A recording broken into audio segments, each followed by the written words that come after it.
Hey guys, welcome back. So today we're out the range talk about a brand new product from Arsenal.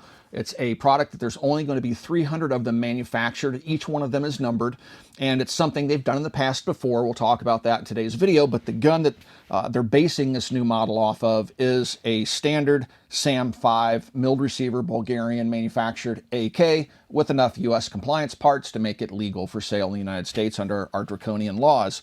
So this is an example of just a run-of-the-mill base model SAM5-556 Bulgarian AK. The gun I want to show you this afternoon is a modified version of this, and it's rather interesting, so we'll delve into that, and I think you're going to enjoy this. This is kind of different. Again, it's been done once before. Mr. Guns and Gear did a video on a version of this gun that was done previously on the SAM7SF, and it was called the SAM7SF-94E. This one that we're going to talk about today is the SAM5-94. So before we get started with today's video, guys, if you enjoy the content that we produce here at the Military Arms Channel, please consider becoming part of our Patreon family. That's how we fund primarily here at the Military Arms Channel. There's a link in the video description below. You'll get early access to videos like this one. You'll have direct access to me. I answer all private communications, and we have some other perks as well. So please follow that link down in the video description. With that being said, let's get started with today's video talking about the SAM5-94. So this is the SAM5 we open up the video with. This is just your basic run-of-the-mill milled receiver 556 AK manufactured in Bulgaria for export. And it has, besides its milled receiver, it does have an accessory rail over here on the left-hand side. It does have a trapdoor in the buttstock, US-made polymer furniture, and enough compliance parts so that you can shoot this rifle with Bulgarian magazines, which it will ship with, or US-made magazines, 556 magazines, if they're out there. I'm not quite sure.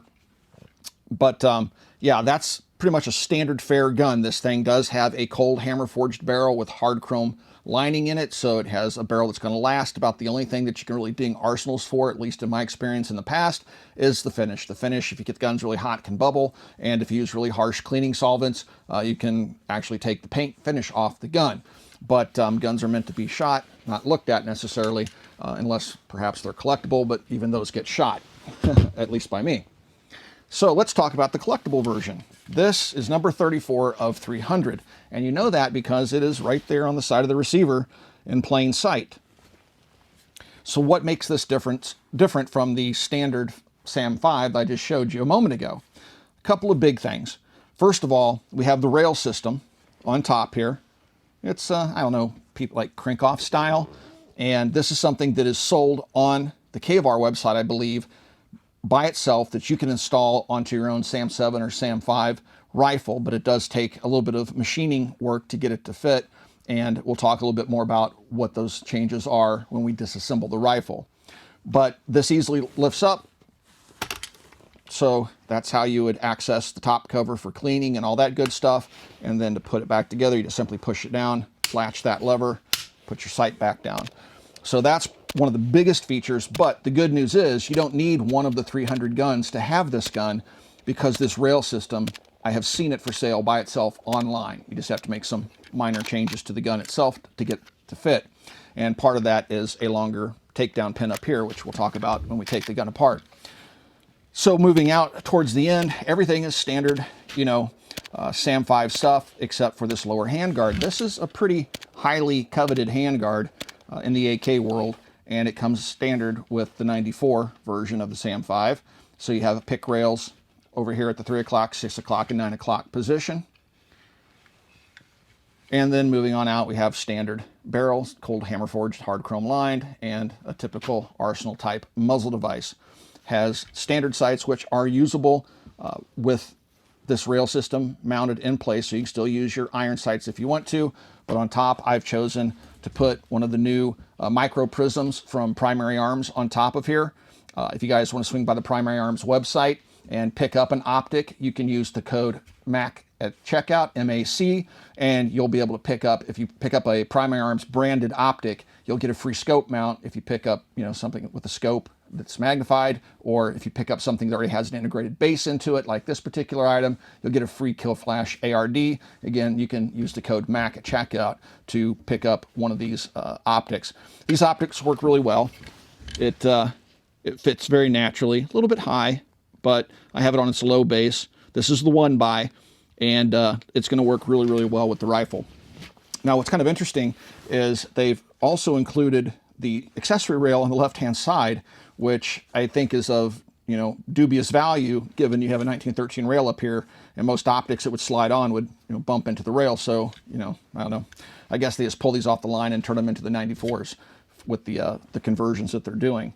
What's also interesting to note is that the guns come with the magazine, and the receiver is marked number 34 of 300 and has its own serial number. That serial number and number 34 of 300 is also etched into the 30-round magazine that the gun ships with from the factory. So that makes this collectible. And Arsenal's kind of known for doing this. You know, like I said, they did this once before with the SAM5-94, and that was the 94E.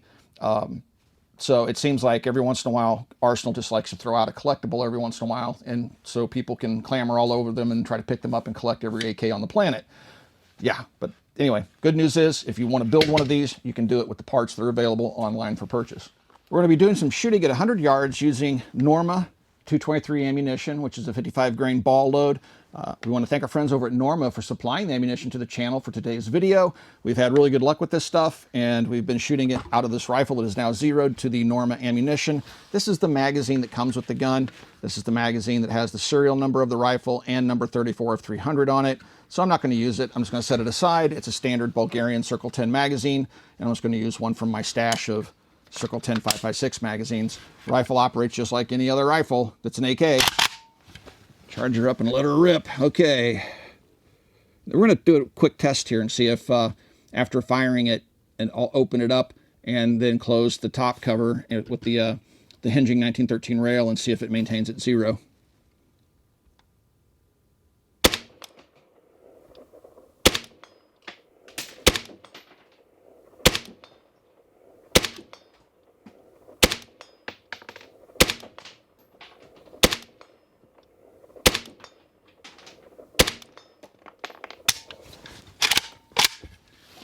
All right. Have to load this one up again with another 10 rounds. Let's do it this way.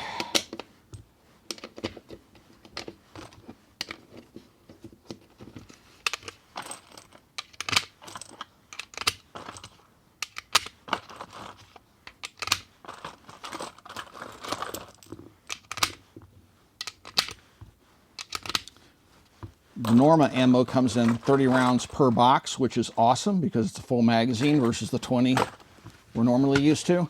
All right, so we open this up, make sure that, you know, we've wiggled it around a little bit, put it back down, clamp it into place, reload and repeat. Let's see if she maintains 0.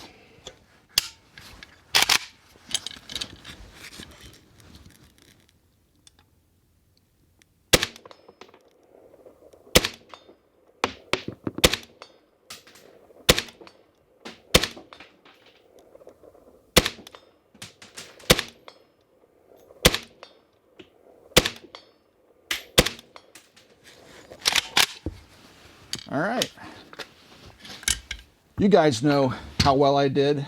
Before I do, I have to go take a look at the footage. Taking this rifle apart is probably a little bit different than other AKs you've encountered in the past before.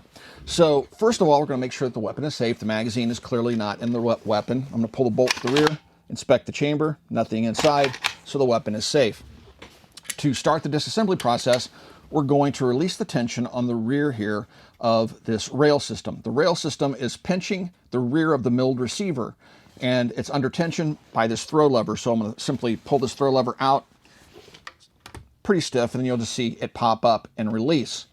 Now there are points on both sides of the receiver where there are indentations for this mechanism to clamp on both sides of the rifle. The arms themselves have these conical, cone-shaped devices that are supposed to re-engage, realign, and recenter the rail when you push it back down all the way and retension it with that lever. It's also interesting to note that once the lever has been released, the tension has been released, you can pinch this. There's a little stop pin right here, but it's much like adjusting a modern cantilever mount on an AR-15. You can push this in and turn this wheel one notch, one way or the other, and engage that little stop pin. And you can tension it yourself, but it comes preset from the factory and it's pretty tight. I wouldn't mess with it unless it's severely loose. So now this just lifts up like a crank off. It will lift the rear sight with it as you lift it up, and eventually the front sight's just going to pop all the way forward. This will stay up as long as you keep it past vertical that way. Then it's just a standard AK. Take the top cover off, take the recoil spring guide rod out, pull the bolt and carrier out of the rifle. This is a large stem design. So you can see the bolt, see the large stem on it. Has a very heavy firing pin spring on it, which is nice because that allows you to shoot 223 that has lighter primers than 5.56 does, and you won't get slam fires. There are certain 5.56 AKs out on the market that if you're shooting commercially available, non-military spec ammo, they can double up on you unexpectedly, and that makes an unsafe condition. So inside we can see just standard affair for, this is no different than the SAM5 of the past or the SAM7 of the past. We have the Bulgarian milled receiver. And then with this rail system, part of the conversion is it replaces the takedown pin for the gas tube. So once you get the rail to about 45 degrees or so, you can lift the gas tube out of the gun. This acts as that lever, so you don't have to use the old trick of using your bolt carrier and prying it up. This actually becomes your gas tube release, and it has a different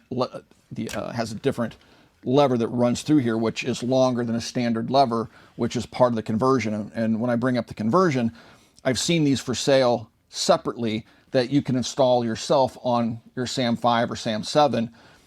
The only issue is you have to make cuts. You have to dimple the receiver in the right spot, and you have to make cuts to it and replace this pin to get it to fit to your rifle. So this is a factory installation. Put it all back together. You simply reverse the process. We have a brand new target downrange from Challenge Targets. It's an auto reset target, and there is a code in the video description below if you want to pick up one of these targets or some other steel target that we use here at the Military Arms Channel range. On top, I have that Primary Arms 1 Power Prism and the new Micro Prism, and we're going to see if we can work this little tree now that the targets down there are only about 4 or 5 inches in size, and so it should be within the accuracy range of this particular rifle, which should be about 3 MOA, 4 MOA. Let's see if we can hit these guys. Safety helps. That was the reset.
The 800-pound gorilla in the room is the price of this darn thing. $2,500 for an AK. Is it worth that? That's subjective, guys. If you're an AK collector and you just got to have it because it has a number on the side of it, then sure, it's probably worth it to you. To the average AK shooter, no, I don't think it really is. Fortunately, one of the key components of this system is the rail, and the rail is available separately, and you can install it yourself if you have the abilities to do it. If you don't, you can find a local gunsmith to install it for you. It's not all that complicated. It's fairly straightforward, it would seem. It's just knowing where to dimple the receiver, which you could figure out, at least a gunsmith or somebody capable of tools. It would be fairly easy to figure out once you had the parts in hand. The other part that makes this rifle unique is the handguard. If you want one of those, get in line, so does everybody else. That would be the hardest component if you wanted to clone this rifle, but it's not necessarily, it doesn't really add much to the gun, in my opinion. I love this rail system because it's returned to zero no matter how many times we've lifted this rail up and reattached it. It's returned to zero for us, and that's pretty impressive for this type of a rail system. The only annoying thing is what you just witnessed. Is that it takes that rear sight up with it when it goes up the rail system. That's just something you're not going to be able to get around because of the design of the rear sight. And I still want that rear sight on there, but you could pop it off if you don't want the rear sight. Just take a flathead screwdriver, pop it right out of there. So overall, the functionality of this rail system is spot on. It's the cost, but that's what Arsenal does. They like to put one of 300 type of guns out there and charge a premium for them, and this gun is no exception. I hope you enjoyed today's video, guys. If you would like to support us here at the Military Arms channel, we primarily fund through Patreon. There is a link in the video description below. Please consider becoming part of our Patreon family. Also, right here on YouTube, you got that little join button you can see underneath the video player you're watching right now. Mash that join button and consider supporting us here on YouTube in the age of demonetization. Last but not least, guys, please swing by and check out coppercustom.com. Thank you for 13 years of support, and we will talk to you guys soon.